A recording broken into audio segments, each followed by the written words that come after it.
আগরতলা যাওয়ার পথে এইরকম অনেকগুলি সুতো সুতো বাজার দেখতে পাওয়া যায় পাহাড়ের মাঝে মধ্যে। এই দেখেন এগুলা কিন্তু সব ফ্রেশ সবজি, এখানে কোনো সার নেই, কোনো ক্ষতি নেই। এইসব সবজির মধ্যে আমার সবচেয়ে ফেভারিট সবজিটা আমি দেখতে পেয়েছি, তাই আমি নিয়ে নিলাম। আমি বাঁশকড়িল আর কাঁঠাল বীজ নিয়েছি। এই দেখেন কাঁচামরিচ, চিনার,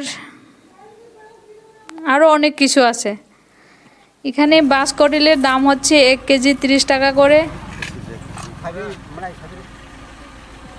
আমার বাঁশকড়িল খেতে খুব ভালো লাগে, তাই আমি বাঁশকড়িল নিয়ে নিয়েছি। আপনারা কি বাঁশকড়িল খাও না খেলে অবশ্যই ট্রাই করবেন, খেতে খুব স্বাদ হয়।